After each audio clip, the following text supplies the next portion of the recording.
Welcome to Taking Care of Business on Koerner Radio, News Talk, 1180 for the best in Saturday Talk Radio, and now for the best in Wednesday Talk Radio on 1410 Carey at 1 o'clock. Your host is Clay Koerner, and I'm Marty Pay. Clay, great show last week with Frank Aguilar, author of Sarah Palin Out of Nowhere. And he was talking about the governor's decision not to run for president. You know, it's kind of interesting. Last week we were talking about someone who decided not to run, and today we're going to be talking to somebody who is running. Pretty exciting. Yes, it is. Who else do we have on last week? We had best-selling author Jane Levy talking about her book, The Last Boy, Mickey Mantle, and the End of America's Childhood. Clay, I'm still listening to that book on tape, and I got to tell you, it's really bittersweet. It's an excellent book. There's some parts of it that are hard to read, but it's a great story about an American legend. If you're a history or a sports fan, I highly recommend this book. Marty, if somebody didn't happen to hear the show or heard about some of the previous shows, how could they go in and find out information about them or hear the old shows? I bet you they can get them on Facebook. You think? And what do you think that Facebook page would be? Well, what if they don't have Facebook? How about just going online? All right, what's that? And what would that number be, Clay? Do you know? That would be, I believe it's clayandmartyshow.com. Or Taking Care of Business, Clay and Marty Show. Either of those? Either one will do it. Or Facebook. .com/Clay and Marty Show. That's right. We do paste them on Facebook. Next week, we've got a very familiar name to our listeners, Sally Pipes, the president of the Pacific Research Institute. She's going to be talking about your favorite subject, Clay, Obamacare. Obamacare. Yes, and she wrote the definitive book on Obamacare, The Truth About Obamacare. And then in the second half, we're going to have a local guy, Pat Evans from World Records, talking about the concerts and their organization, what they've got planned. The No Stinkin' Blues cover charge concerts. It's been fantastic. I've gone to a couple of dozen of them over the years. You and I have gone to a couple of them together. A little bit of housekeeping before we talk about today's guests.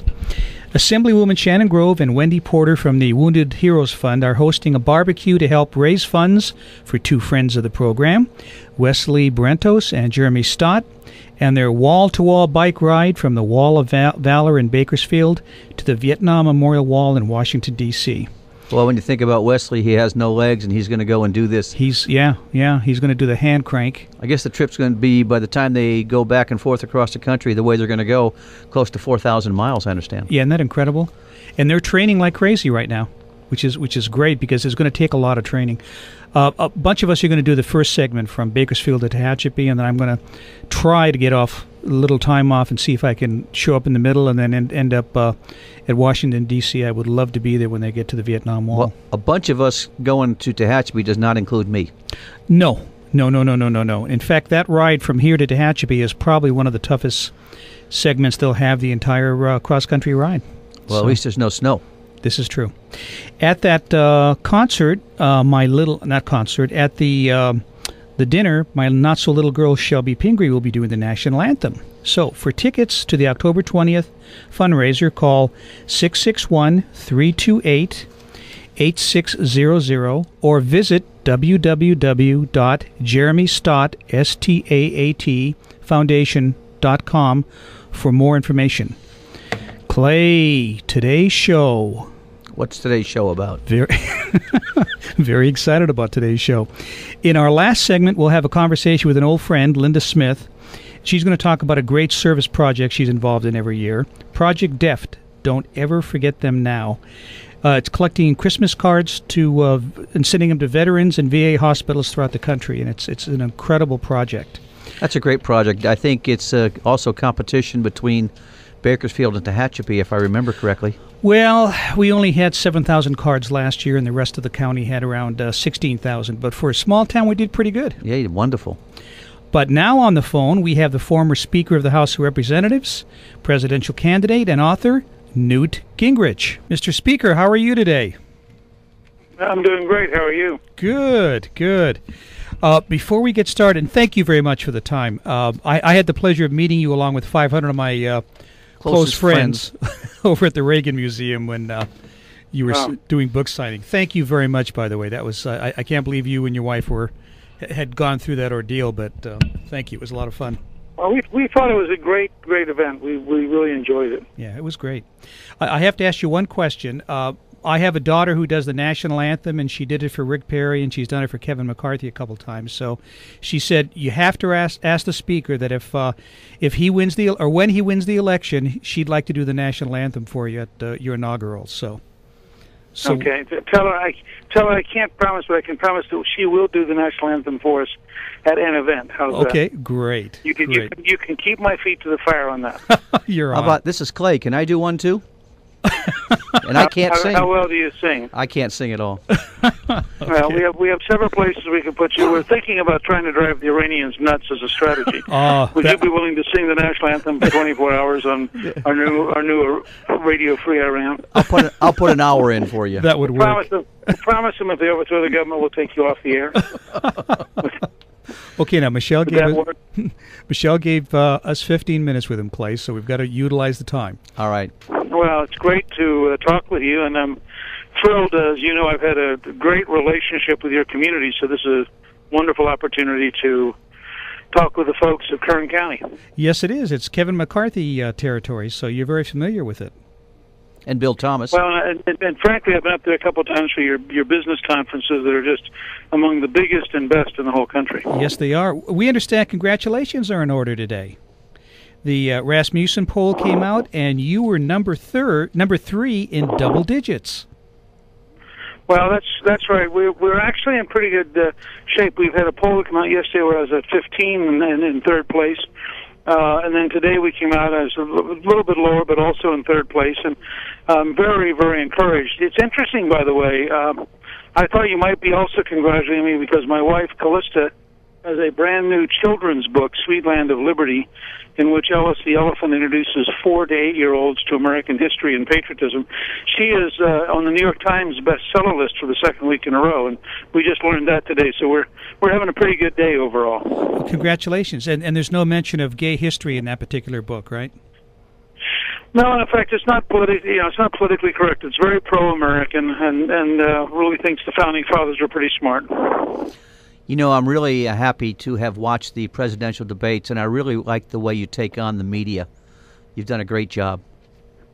Well, unfortunately, I think that's what we need for a while. I don't think we can allow them to define from a left-wing viewpoint what reality is. And so I try, when I'm in these debates, I try to recenter the debate based on facts and based on a series of propositions that don't seem to be very well understood in the elite media. And I find, by the way, that when I talk to local and regional media, it's a totally different experience. That the level of out-of-touchness you get with the national media is very different from local media. Yeah, it's incredible. You know, one of the things that came out of the news today, I guess a couple of states are bantering back and forth about who's going to be first in the primary race, and it looks like New Hampshire is going to move to December. So we're really looking at, a lot of people say there's a ton of time, but there really isn't. You're looking at 2 months before the first state actually votes, and the vote's going to count.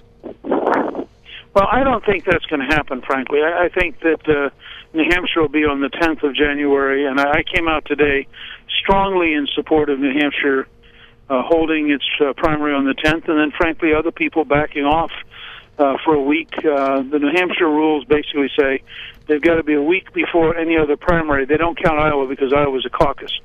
But some of this is a little bit silly, frankly, and it ought to be possible to accommodate everybody. I think having the vote start before Christmas would be very destructive of an intelligent conversation. Yeah, no question about it. I have to admire you. Your first question at the debate was, I thought, an interesting question because it says a lot about the liberal media. They asked you about the vast majority of medical bills being used up in the last 2 years of somebody's life, which leads to this board making major medical decisions, and it becomes a death panel. What do you see the solution being? Obviously it's not a death panel. Well, first of all, I am very much, as I indicated that night in my answer, I'm very much in favor of local doctors and local patients and local families making reasonable decisions about values and about costs and about what to do, based on what they believe in. My father-in-law passed away from lung cancer several years ago, And it was at Gunderson Lutheran Hospital in La Crosse, Wisconsin, which has the best end-of-life process in America. Very, very highly rated. The least expensive last 2 months of life in America. All done with hospice and with pain management and with the family directly engaged in a way that some 92% of the patients' families feel that it was exactly the right treatment. But it's not done by some Washington bureaucrat making a class decision. It's done by being responsive to each unique circumstance of each unique person. And that's the right way to get to the right kind of end-of-life care. Well, that takes care of end-of-life, Mr. Speaker. But what about the younger generation? We have this new legislation called the Patient Protection and Affordable Care Act that's basically going to destroy senior health, as we've been talking about, but it's also increasing rates tremendously, and it's going to reduce coverage and add a lot of different taxes to the individuals. Are you going to be willing? Obamacare is a disaster, and if you go to newt.org, my first name.org, which is where all my information is, at newt.org we have a 21st century contract with America, and in that contract we outline as item number 1, repealing Obamacare. Obamacare is a disaster at every level. It's a disaster in terms of killing jobs. It's a disaster in terms of raising taxes. It's a disaster in terms of undermining the health system. So repealing it and then writing the right kind of reforms would be one of the first goals of a Gingrich administration. When we come back from the break, let's talk a little bit about the contract with America. We'll be back in a moment on Taking Care of Business on Koerner Radio, News Talk 1180.